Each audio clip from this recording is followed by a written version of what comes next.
What we're going to do with this one, this is actually called a Rubens tube. Don't think Rubik's Cubes or Reuben sandwiches, although they are tasty.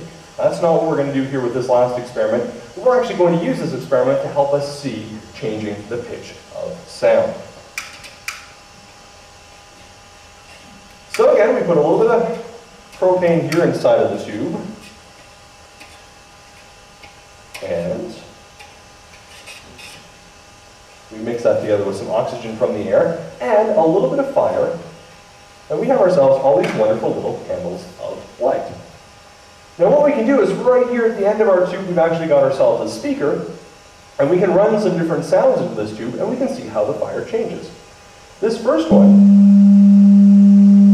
has our speaker going back and forth about 200 times a second, which is a lot faster than our first speaker did at 20 times a second, but again, still a pretty low sound. And we can see with our sound wave, the wave comes up, and then goes down, and just kind of stretches out all the way along the tube.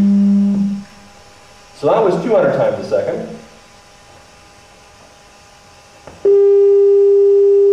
This is 400 times a second.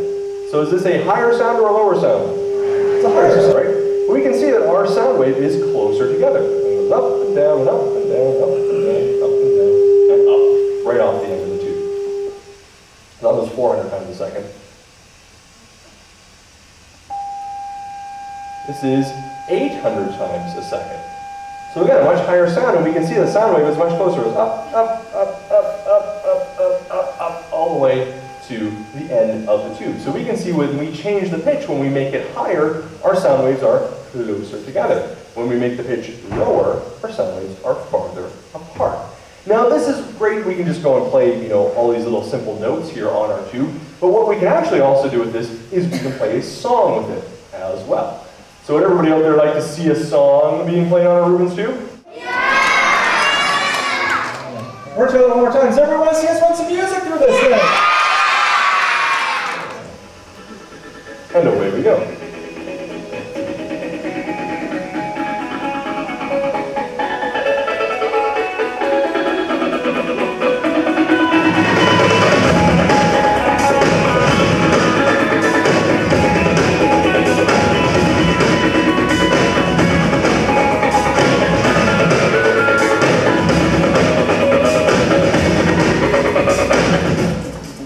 I don't know if you know about science show animators here at the museum, but we occasionally get hungry doing these shows. They're a whole bunch of hard work, so if you guys don't mind, I'm going to enjoy myself a nice little tasty snack here while we finish off the show. Hope everybody out there likes the nice and toasty.